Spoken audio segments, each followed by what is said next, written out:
ಸ್ನೇಹಿತರೆ, ಒಮ್ಮೆ ಯೋಚನೆ ಮಾಡಿ, ನಿಮ್ಮೂರಿನ ರೈಲ್ವೆ ಸ್ಟೇಷನ್ ನಿಂತಿದ್ದೀರಾ. ದೂರದಿಂದ ಹಾರ್ನ್ ಸೌಂಡ್ ಕೂಡ ಕೇಳ್ತಾ ಇರುತ್ತೆ. ಕಲ್ಯಾಣ ಕರ್ನಾಟಕದ heart of the rice bowl ಅಂತ ಕರೆಯುವಂತಹ ಸಿನ್ನೂರು, ಸಿರುಗುಪ್ಪ ಮತ್ತು ಲಿಂಗಸೂರು ಭಾಗಕ್ಕೆ ಒಂದು ಸೂಪರ್ ಫಾಸ್ಟ್ ಎಕ್ಸ್ಪ್ರೆಸ್ ಟ್ರೈನ್ ಬಂದು ನಿಲ್ಲುತ್ತೆ. ಹೌದು, ಇದು ಕೇವಲ ಕನಸಲ್ಲ, ದಶಕಗಳ ಹಳೆಯದೊಂದು ದೊಡ್ಡ ಹೋರಾಟ. ಬಳ್ಳಾರಿಯಿಂದ ಹೊರಟು ಸಿರುಗುಪ್ಪ, ಸಿನ್ನೂರು, ಮಸ್ಕಿ ಮೂಲಕ ಲಿಂಗಸೂರಿಗೆ ಕನೆಕ್ಟ್ ಆಗುವಂತ ಆ ಒಂದು ಹೊಸ ರೈಲು ಮಾರ್ಗದ ಕಥೆ ಇದು. ಈಗ ಯಾಕೆ ಈ ವಿಷಯದ ಬಗ್ಗೆ ಇಡೀ ಕರ್ನಾಟಕದಲ್ಲಿ, ಅದರಲ್ಲೂ ವಿಶೇಷವಾಗಿ ಉತ್ತರ ಕರ್ನಾಟಕದಲ್ಲಿ ಭಾರಿ ಚರ್ಚೆ ನಡೀತಾ ಇದೆ ಗೊತ್ತಾ? ಸೋಷಿಯಲ್ ಮೀಡಿಯಾದಿಂದ ಹಿಡಿದು ದಿಲ್ಲಿಯ ರೈಲ್ವೆ ಭವನದವರೆಗೆ ಈಗ ಬಳ್ಳಾರಿ ಸಿನ್ನೂರು ರೈಲ್ವೆ ಲೈನ್ ಬಗ್ಗೆ ದೊಡ್ಡ ಮಟ್ಟದ ಮಾತುಕತೆ ಶುರುವಾಗಿದೆ. ಫೇಸ್ಬುಕ್, ಯೂಟ್ಯೂಬ್ ಗಳಲ್ಲಿ ದಿನಾಲು ಇದರದ್ದೇ ಅಪ್ಡೇಟ್ ಗಳು ಬರ್ತವೆ. ಆದ್ರೆ ಈ ಯೋಜನೆಯ ನಿಜವಾದ ಸತ್ಯೇನು? 2026ರಲ್ಲಿ ಈ ಪ್ರಾಜೆಕ್ಟ್ ಯಾವ ಹಂತದಲ್ಲಿದೆ? ಕರಾರು ವಾಕ್ಯದ ಮಾಹಿತಿ ಯಾರಿಗೂ ಗೊತ್ತಿಲ್ಲ. ಇವತ್ತು ಈ ವಿಡಿಯೋದಲ್ಲಿ ಇದೇ ಸತ್ಯವನ್ನು ಬಿಚ್ಚಿರಿಸಿದ್ದೇವೆ. ಈ ವಿಡಿಯೋ ಮಾಡಿ ಅಂತ ಕಮೆಂಟ್ ಕೂಡ ಬಂದಿದ್ವು. ಸ್ನೇಹಿತರೆ, ವೆಲ್ಕಮ್ ಬ್ಯಾಕ್ ಟು ಐಫೈ ಕನ್ನಡ ಯೂಟ್ಯೂಬ್ ಚಾನಲ್. ನಾನು ನಿಮ್ಮ ಬಗ್ಗೆ. ಬನ್ನಿ ಇವತ್ತಿನ ವಿಡಿಯೋನ ಶುರು ಮಾಡೋಣ. ಗೆಳೆಯರೆ, ನಮ್ಮ ಕಲ್ಯಾಣ ಕರ್ನಾಟಕ ಭಾಗದಲ್ಲಿ ಕೃಷಿ ಇದೆ, ವ್ಯಾಪಾರ ಇದೆ, ಕಷ್ಟಪಟ್ಟು ದುಡಿಯುವಂತ ಜನರಿದ್ದಾರೆ. ಆದರೆ ದಶಕಗಳಿಂದ ಇವತ್ತಿನವರೆಗೂ ಸರಿಯಾದ ರೈಲ್ವೆ ಸಂಪರ್ಕ ಮಾತ್ರ ಸಿಕ್ಕಿಲ್ಲ. ಬಳ್ಳಾರಿಯಿಂದ ಲಿಂಗಸೂರ್ಗೆ ಹೊಸ ರೈಲು ಮಾರ್ಗ ಬೇಕು ಅನ್ನೋದು ಇವತ್ತಿನ ಬೇಡಿಕೆ ಏನಲ್ಲ, ಇದು ವರ್ಷಗಳ ಇತಿಹಾಸವಿದ್ದು ದೊಡ್ಡ ಕನಸು ಕೂಡ ಇದೆ. ಸುಮಾರು 132 ಕಿಲೋಮೀಟರ್ ಉದ್ದದ ಈ ಹೊಸ ರೈಲು ಮಾರ್ಗ ನಿರ್ಮಾಣವಾದ್ರೆ ಇಡೀ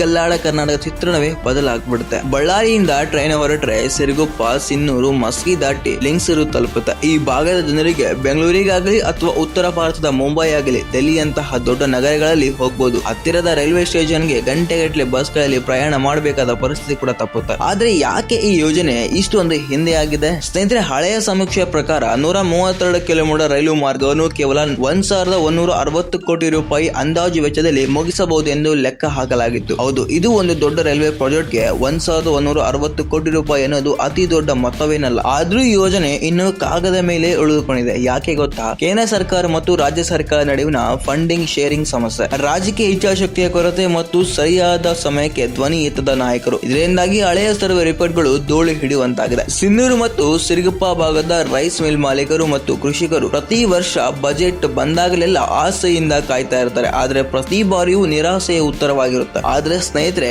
ಕಾಲ ಬದಲಾಗಿದೆ. 2026ರಲ್ಲಿ ಈ ಯೋಜನೆಗೆ ಒಂದು ಹೊಸ ಜೀವ ಬಂದಿದೆ. ಹೌದು, ಕಳೆದ ಕೆಲವು ತಿಂಗಳಿಂದ ಕರ್ನಾಟಕದ ರೈಲ್ವೆ ಹೋರಾಟ ಸಮಿತಿ ಮತ್ತೆ ಜಾಗೃತವಾಗಿದೆ. ಸುಮ್ಮನೆ ಕೂತ್ರೆ ಈ ಯೋಜನೆ ಕೈ ತಪ್ಪಿ ಹೋಗುತ್ತೆ ಎಂದ ಅರಿತ ಹೋರಾಟಗಾರರು ನೇರವಾಗಿ ದಿಲ್ಲಿಯ ಗದೆ ತಟ್ಟಿದ್ದಾರೆ. ಇತ್ತೀಚೆಗೆ ಕರ್ನಾಟಕ ರೈಲ್ವೆ ಹೋರಾಟ ಸಮಿತಿಯ ಪ್ರಮುಖರು ಕೇಂದ್ರ ರೈಲ್ವೆ ಇಲಾಖೆ ಸಚಿವರು ಭೇಟಿ ಮಾಡಿ ಒಟ್ಟಾರೆ ದೊಡ್ಡ ಮನವಿಯನ್ನೇ ಸಲ್ಲಿಸಿದ್ದಾರೆ. ಇಲ್ಲಿ ಅತ್ಯಂತ ಪ್ರಮುಖವಾದ ವಿಷಯ ಏನಂದ್ರೆ, ಪ್ರಸ್ತುತ ಕೇಂದ್ರ ರೈಲ್ವೆ ರಾಜ್ಯ ಸಚಿವರಾಗಿರುವಂತಹ ನಮ್ಮ ಕರ್ನಾಟಕದವರೇ ಆದ ವಿ ಸೋಮಣ್ಣನವರು ಇದ್ದಾರೆ. ಹೌದು, ವಿ ಸೋಮಣ್ಣವರು ಹೋರಾಟ ಸಮಿತಿ ನಾಯಕರು ಭೇಟಿ ಮಾಡಿದಾಗ ಅತ್ಯಂತ ಸಕಾರಾತ್ಮಕವಾಗಿ ಪ್ರತಿಕ್ರಿಯೆ ಸಿಕ್ಕಿದೆ ಎಂದು ವರದಿಯಾಗಿದೆ. ಸಚಿವರು ಈ ಮಾರ್ಗದ ಪ್ರಾಮುಖ್ಯತೆಯನ್ನು ಒಪ್ಪಿಕೊಂಡಿದ್ದಾರೆ, ಅದರ ಬಗ್ಗೆ ಅಧಿಕಾರಿಗಳೊಂದಿಗೆ ಚರ್ಚೆ ನಡೆಸುತ್ತಿದ್ದಾರೆ ಎಂಬ ಭರವಸೆ ಕೂಡ ನೀಡಿದ್ದಾರೆ. ಈ ಒಂದು ಸಿಹಿ ಸುದ್ದಿ ಸಿಗುವಂತೆಯೇ ಬಳ್ಳಾರಿ, ಸಿನ್ನೂರು ಮತ್ತು ರಾಯಚೂರು ಜಿಲ್ಲೆಯ ಜನರಲ್ಲಿ ಹೊಸದೊಂದು ಆಶಾಕಿರಣ ಮೂಡಿದೆ. ಸಾಮಾಜಿಕ ಜಾಲತಾಣದಲ್ಲಿ ಇದರ ಬಗ್ಗೆ ದೊಡ್ಡ ಚರ್ಚೆ ಶುರುವಾಗಿದೆ. ಆದ್ರೆ ಇಲ್ಲಿ ನಾವು ಕೇವಲ ಭರವಸೆ ನೋಡಿ ಸಂಭ್ರಮಿಸಿದ್ರೆ ಸಾಲದು. ಒಬ್ಬ ಜವಾಬ್ದಾರಿಯುತ ನಾಗರಿಕ ಮತ್ತು ಐಫೈ ಕನ್ನಡ ವೀಕ್ಷಕನಾಗಿ ನಾವಿಲ್ಲಿ ಕಠಿಣ ಸತ್ಯವನ್ನು ಅರ್ಥ ಮಾಡಿಕೊಳ್ಬೇಕು. ನಿಜ ಹೇಳ್ಬೇಕಂದ್ರೆ,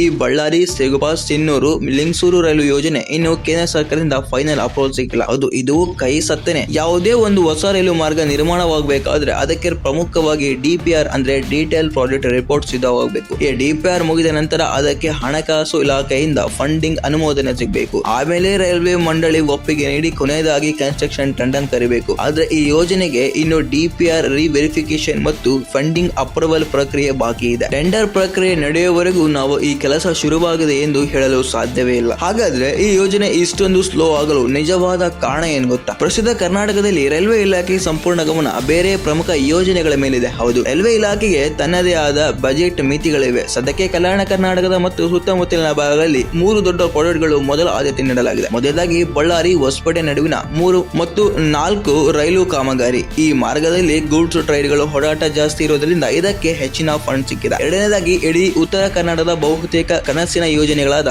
ಗದಗವಾಡಿ ಹೊಸ ರೈಲು ಮಾರ್ಗ. ಈ ಯೋಜನೆಗಳು ಕೆಲಸ ಈಗ ಬರದಿಂದ ಸಾಗ್ತಾ ಇದೆ. ಮೂರನೇದಾಗಿ ದಾವಣಗೆರೆ ಚಿತ್ರದುರ್ಗ ರೈಲು ಮಾರ್ಗ. ಈ 3 ಯೋಜನೆಗಳಿಗೆ ದೊಡ್ಡ ಮಟ್ಟದ ಬಜೆಟ್ ಸಿಕ್ಕಿದ್ರಿಂದ ಈ ಕೆಲಸ ಈಗಾಗಲೇ ನಿರ್ಮಾಣ ಹಂತದಲ್ಲಿ ಇರುವುದರಿಂದ ಇಲಾಖೆಯ ಸಂಪೂರ್ಣ ಫೋಕಸ್ ಮತ್ತು ಹಣ ಇವುಗಳೆಲ್ಲವೂ ಬಳಕೆ ಆಗ್ತಾ ಇದೆ. ಇದೇ ಮುಖ್ಯ ಕಾರಣದಿಂದಾಗಿ ಬಳ್ಳಾರಿ, ಲಿಂಗಸೂರು ಹೊಸ ರೈಲು ಮಾರ್ಗ ಫೈಲ್ ಸ್ವಲ್ಪ ನಿಧಾನವಾಗಿ ಚಲಿಸ್ತಾ ಇದೆ. ಹೊಸ ಯೋಜನೆಗೆ ಒಮ್ಮೆಲೆ ಸಾವಿರಾರು ಕೋಟಿ ರೂಪಾಯಿಗಳು ಬಿಡುಗಡೆ ಮಾಡಲು ರೈಲ್ವೆ ಮಂಡಳಿ ಯೋಚನೆ ಮಾಡುತ್ತದೆ. ಆದ್ರೆ ಒಂದು ವಿಷಯ ನೆನಪಿಡಿ ಸ್ನೇಹಿತರೆ, ಈ ಮಾರ್ಗ ತಡವಾದರೂ ಸರಿ, ಒಮ್ಮೆ ನಿರ್ಮಾಣವಾಗಿಬಿಟ್ರೆ ಕಲ್ಯಾಣ ಕರ್ನಾಟಕದ ಆರ್ಥಿಕತೆಯ ಮುಖಪುಟವೇ ಬದಲಾಗುತ್ತೆ. ಬಳ್ಳಾರಿ ಮತ್ತು ಸಿನ್ನೂರು ಭಾಗವನ್ನು ನಾವು rice bowl of the Karnataka ಅಂತ ಕರಿತೀವಿ. ಇಲ್ಲಿ 100 ರೈಸ್ ಮಿಲ್ಗಳಿವೆ. ಪ್ರತಿ ವರ್ಷ ಲಕ್ಷಾಂತರ ಟನ್ ಅಕ್ಕಿ ಇಲ್ಲಿಂದ ದೇಶದ ಮೂಲೆ ಮೂಲೆಗೂ ಸಪ್ಲೈ ಆಗುತ್ತೆ. ಅದಕ್ಕೆ ಸರಿಯಾದ ಟ್ರೈನ್ ವ್ಯವಸ್ಥೆ ಇಲ್ಲ. ಇದರಿಂದ ಲಾರಿಗಳು ಮೂಲಕವೇ ಅಕ್ಕಿಗಳು ಸಾಗಬೇಕಾಗುತ್ತೆ. ಇದರಿಂದ ಸಾರಿಗೆ ವೆಚ್ಚ ತುಂಬಾ ಜಾಸ್ತಿ ಆಗುತ್ತೆ. ಈ ಹೊಸ ರೈಲು ಮಾರ್ಗ ಬಂದ್ರೆ ಗೂಡ್ಸ್ ಟ್ರೈನ್ಗಳ ಮೂಲಕ ಅಕ್ಕಿಯನ್ನು ಅತ್ಯಂತ ಕಡಿಮೆ ವೆಚ್ಚದಲ್ಲಿ ಉತ್ತರ ಭಾರತಕ್ಕೆ ಮತ್ತು ಬೆಂಗಳೂರಿನ ನೇರವಾಗಿ ಸಾಗಿಸಬಹುದು. ಇದರಿಂದ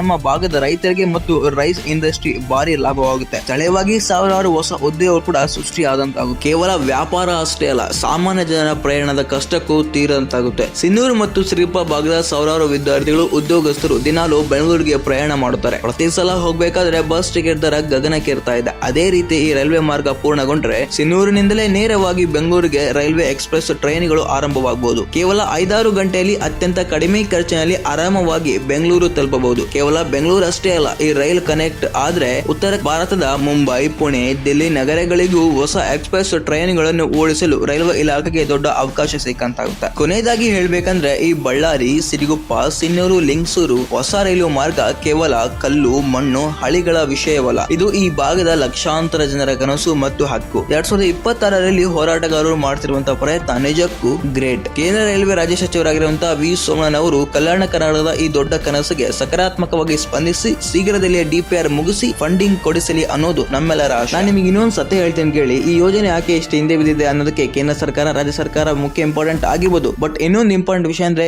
ನಿಮ್ಮಿಂದ ಯಾಕೆ ಅಂದ್ರೆ ನೀವು ವಿಡಿಯೋನ ಶೇರ್ ಮಾಡೋದಿಲ್ಲ. ಈ ವಿಡಿಯೋನ ಶೇರ್ ಮಾಡಿದ್ರೆ ಇನ್ನು ಹೆಚ್ಚು ಜನಕ್ಕೆ ತಲುಪಂತಾಗುತ್ತೆ. ಬಳ್ಳಾರಿ ಜನರಿಂದ ಲಿಂಗಸೂರಿಗೆ ತಲುಪಿದ್ರೆ ಅರ್ಧ ಕಲ್ಯಾಣ ಕರ್ನಾಟಕವೇ ಕವರ್ ಆಗುತ್ತೆ. ಆಗ ಹೆಚ್ಚು ಜನರಿಗೆ ಈ ಯೋಜನೆ ಬಗ್ಗೆ ಗೊತ್ತಾಗುತ್ತೆ. ಆಗ ಈ ಯೋಜನೆಗೆ ಎಲ್ಲರೂ ಬೆಂಬಲ ಸಿಕ್ಕಂತಾಗುತ್ತೆ. ವೀಕ್ಷಕರೇ, ಆದಷ್ಟು ವಿಡಿಯೋನ ಶೇರ್ ಮಾಡಿ. ಸತ್ಯ ಮತ್ತು ಜನಪರವಾದ ಮತ್ತು ರೈಲ್ವೆ ಇನ್ಫಾರ್ಮೇಷನ್ಗಾಗಿ ಐಫೈ ಕನ್ನಡ ಚಾನಲ್ ಈಗಲೇ ಸಬ್ಸ್ಕ್ರೈಬ್ ಮಾಡ್ಕೊಳ್ಳಿ. ಮತ್ತೆ ಸಿಗ್ತೀನಿ ಮುಂದಿನ ವಿಡಿಯೋದಲ್ಲಿ.